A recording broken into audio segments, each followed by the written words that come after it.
Adolescent age group यानी जो 10 साल से लेकर 15 साल की उम्र तक के बच्चे हैं या बच्चियां हैं, उनके बारे में जब भी हम बात करते हैं तो बहुत से प्रॉब्लम सामने आते हैं। उसमें जो आजकल का एक इमर्जिंग प्रॉब्लम है वो इंक्रीज्ड वेट या ओबेसिटी का है।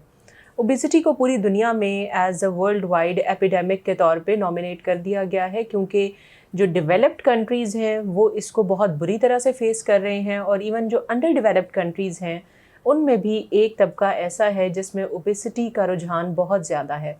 अगर हम यंग गर्ल्स की बात करें तो पीरियड स्टार्ट होने की एज अराउंड 12 टू 13 ईयर्स होती है, जिसमें बहुत ज़्यादा प्रॉब्लम्स फेस कर रही हैं ये एडोलेसेंट बच्चियां के पीरियड्स के बहुत से मसाइल स्टार्ट हो जाते हैं बिकॉज ऑफ इंक्रीज्ड वेट। अब यहाँ पे जो डायलेमा है वो ये है कि ना तो ये बच्चे वो होते हैं जिन्होंने ग्रो करना होता है, एक सर्टेन हाइट लेनी होती है, एक बॉडी फिजिक अचीव करनी होती है, और अभी ये बच्चे ग्रोइंग फेज़ में होते हैं, तो इनकी डाइट्स को बहुत ज़्यादा रेस्ट्रिक्ट नहीं किया जा सकता। इनकी जो एक्सरसाइज है या फिज़िकल एक्टिविटी है उसको बहुत ज़्यादा स्ट्रेनियस भी नहीं किया जा सकता, क्योंकि वंस अगेन वो उस फीमेल के जो हार्मोन्स हैं उनको इफ़ेक्ट कर सकती है। यही वजह है कि आज ज़ैनब हमारे साथ हैं और हम डिस्कस करेंगे कि जो एडोलेसेंट एज ग्रुप के जो प्रॉब्लम्स हैं, स्पेशली ओबेसिटी और वेट से रिलेटेड, उनको किस तरह से मैनेज कर सकते हैं। अस्सलाम वालेकुम। वालेकुम अस्सलाम। जी ज़ैनब, आप हमें कुछ गाइड करें कि जो एडोलेसेंट एज ग्रुप है उसमें जो वेट से रिलेटेड इश्यूज़ आते हैं और मदर्स पूछती हैं कि ये प्रॉब्लम डेवलप हो रहा है, हम अपने बच्चों को किस तरह से कंट्रोल करें, तो इस बारे में काइंडली गाइड करें। सबसे पहले तो अगर मैं ये बात करूं कि ये जो एज है ये बड़ी रिबेलियस होती है। बिल्कुल। आप इसमें ना सिर्फ खाने पे, अगर आप उनके एटीट्यूड्स को देखें, उस एज में लग रहा होता है जैसे सिर्फ मैं ही हीरो या हीरोइन हूँ, मुझसे बेहतर दुनिया में कोई इंसान नहीं है, जो मैं डिसीजन ले रहा हूँ वो सबसे बेस्ट है, बिसाइड ये कि वो सबसे वर्स्ट होता है उस टाइम पे। तो उनके खाने की प्रैक्टिसेस भी उन्हीं की ही चॉइसेस आ रही होती हैं, क्योंकि पेरेंट्स ने ट्रेनिंग पहले नहीं की हुई होती। इसलिए ये जो एज ग्रुप होता है ये सबसे ज़्यादा सफ़र करता है, और सबसे ज़्यादा बुली भी यही एज ग्रुप हो रहा होता है, क्योंकि इस एज ग्रुप ने खाना भी बड़ों वाला खाना है, डाइट का कॉन्सेप्ट ही नहीं है। और अगर हम बात करें फिजिकल एक्टिविटी, तो वो तो हमारे घरों में मौजूद आईपैड्स ने या टैब्स या फोन्स या एक्सबॉक्स और गेम्स और जितनी भी हैं घर पे बैठ के इंडोर गेम्स, हमने क्या कर लिया है, बच्चा मेरा बाहर ना जाए, तुम ये एक्सबॉक्स पकड़ो, गेम खेलने लग जाओ। और वो गेम खेलते हुए वो बर्गर भी खा रहा है, वो सॉफ्ट ड्रिंक भी पी रहा है, बल्कि इसको सॉफ्ट ड्रिंक नहीं कहना चाहिए, हार्ड ड्रिंक कहना चाहिए, वो भी पी रहा है। और उसकी बॉडी जो है वो सिर्फ कोलैप्स करती जा रही है दिन ब दिन, और वजन बढ़ता जा रहा है। एग्जैक्टली। अगर हम बात करें फास्ट फूड स्पॉट्स की, तो वो एक तो बहुत कॉमन होते जा रहे हैं, दिन ब दिन बहुत ज़्यादा फूड चॉइसेस आती जा रही हैं। और अगर आप कभी वहाँ विजिट करें तो आप देखेंगे वहाँ कोई भी आपको स्किनी पर्सन नज़र नहीं आएगा, बहुत ही ओबीज और ओबेसिटी में बच्चे शिकार होते हैं। और अगर आप देखें तो अक्सर बच्चे 2-2 बर्गर्स आगे रख के बैठे हुए होते हैं, पेरेंट्स बड़े प्राउडली कह रहे होते हैं, मेरे बच्चे ने तो आज बहुत ज़्यादा अच्छा खाना खा लिया। एग्जैक्टली। बड़ा अच्छा खा लिया आज इसने। मतलब वो अच्छा उसने क्या खाया है? सबसे पहली प्रैक्टिस ये है कि वो फ्रोज़न मीट होता है। हम अगर देखें, हम फ्रोज़न मीट को वैसे ही मना करते हैं कि आप डेली बेसिस पे उसका इंटेक ना करें। नगेट्स और ये चीज़ें अगर आप खाना चाहते हैं तो वंस इन अ मंथ या once in in a blue moon आप खा लें। और फास्ट फूड जो है डेली बेसिस पे, जैसे मैंने कहा, हर जगह चेन्स खुलती जा रही हैं। वो चेन्स भी इसीलिए हैं क्योंकि हम डेली उसको खा रहे हैं। उसकी रिक्वायरमेंट ही इतनी ज़्यादा है, तो वो Exactly. सप्लाई डिमांड चेन के अकॉर्डिंगली ये स्पॉट्स बहुत ज़्यादा रैपिडली खुल बन रहे रहे हैं। हैं। बिल्कुल। एग्जैक्टली।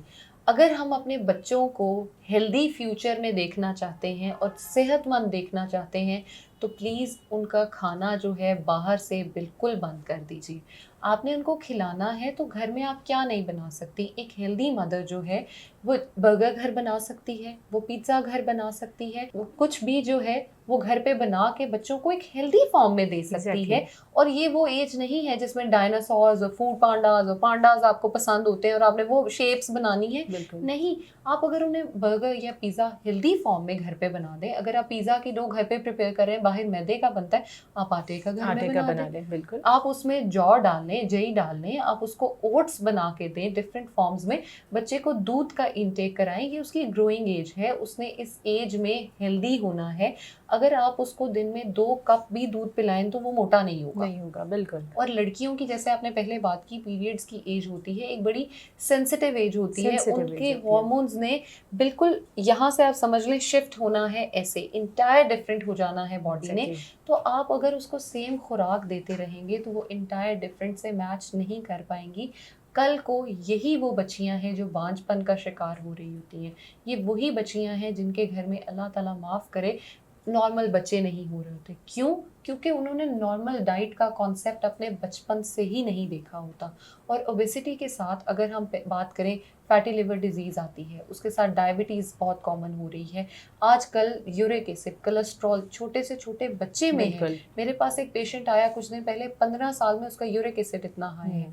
प्री डायबिटीज़ में बच्चे फॉल कर रहे हैं। ब्लड प्रेशर है तो वो बहुत हाई है। क्यों हाई है? क्योंकि हमने उनको खुराक ही वो दे ली है। अगर, जैसे आपने अक्सर कहते, मुझे सुना होगा, या किसी को भी, अब डॉक्टर मरियम को कहते सुना होगा कि ऑयल का इंटेक इतना ज़्यादा ना कराएं। हम क्या कर रहे हैं, जो भी स्पॉट्स हैं वो आपकी मदर नहीं है, माँ से अच्छा ख्याल कोई नहीं रख सकता। वो उसी ऑयल में बार बार फ्राई हो रहा है, नेक्स्ट डे उसी ऑयल में और ऑयल डल रहा है और वो बन रहा है। ऑयल में ट्राइग्लिसराइड्स जब प्रोड्यूस होना शुरू हो जाते हैं तो वो आप में कैंसर को प्रमोट करते हैं। छोटे छोटे बच्चे हैं, अगर आप शौकत खानम कभी चले जाएं, किसी भी हॉस्पिटल चले जाएं, तो आप जाके देखेंगे कि मरीज जो हैं उनकी तादाद बच्चों में बढ़ती जा रही है, उम्रें Exactly. बहुत कम हो गई हैं। बिल्कुल। 30 ईयर्स ऑफ एज में मैंने एक लड़के को देखा जिसका मेंटल हेल्थ बिल्कुल कोलैप्स कर गई थी। क्यों? क्योंकि वो डेली बाहर से खा रहा था। कोल्ड ड्रिंक के बगैर खाना हजम नहीं हो रहा आजकल। बिल्कुल। तो इन बच्चों में आप क्या कर सकते हैं? ऐसा क्या है जो आप उनको दें तो आप अपनी पेरेंटिंग का भी हक अदा कर सकते हैं? आप उनको एक फुटबॉल ले लीजिए, बैडमिंटन ले लीजिए, रैकेट शटल ले, कितने का आ जाएगा यार? कोई एक्सपेंसिव नहीं है, सिर्फ आपका टाइम एक्सपेंसिव है। वो बच्चों को दीजिए, उनको पार्क्स में ले जाएं, उन्हें झूले लेना सिखाइए, उनके साथ खुद खेलें। आपकी हेल्थ भी रहेगी, उनकी हेल्थ भी रहेगी।